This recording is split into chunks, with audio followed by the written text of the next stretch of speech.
Hello, dear friends. Shutmutlay, tutlay. Buenos dias a ustedes. Mayong adlaw kanatong tanan.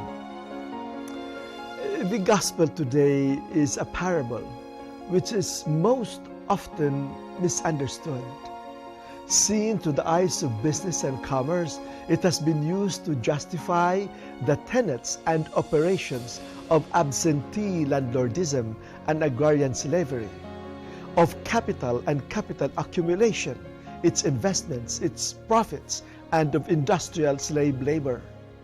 The rich have used it to justify feudalism and capitalism, and to downgrade the poor as lazy, unimaginative, uneducated, and simply good for nothing. That is farthest from the truth. On the contrary, the parable is an invitation, my dearly beloved friends, to diligence, resourcefulness, and faithfulness as the time of God's judgment is closing in. The point of the parable lies in the scene where the servants are to render their accounts before the absentee landlord, with focus on the treatment of an extremely careful slave. The point of this story is this: Jesus is denouncing the inconsistency of those who receive the message of the kingdom and then do nothing about it, but pretend instead to take refuge in a sterile sense of security. The disciples of Jesus ought to use their gifts so that these will bear fruit in the time they were given, the time of the church.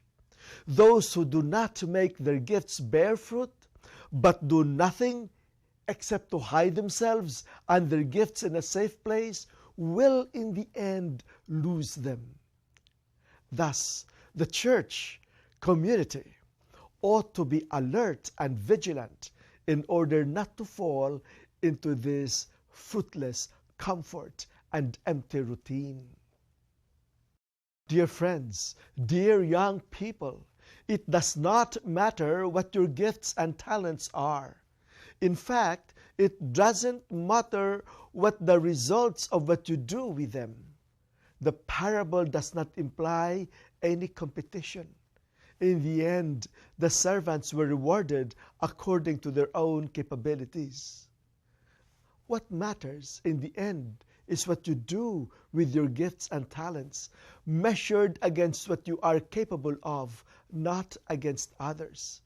Believe and act sincerely using your gifts, your capabilities and talents. Then you'll be able to produce results far bigger than you can imagine. This is possible because God believes in you. He has given you exactly the gifts you need so that joyfully you will be able to achieve your authentic identity. If you don't develop them, you will lose them, and you will lose yourself too. For Jesus is calling you to develop whatever gift you have to the maximum for the event of God's reign.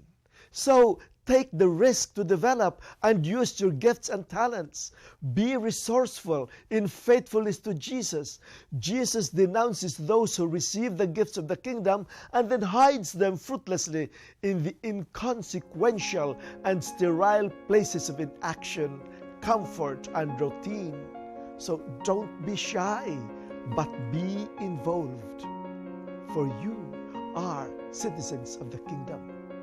You are members of the church, the mystical body of Christ.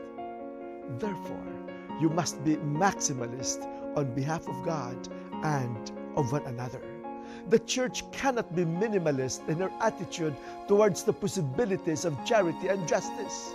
That is why Jesus took risks to love and to serve the people.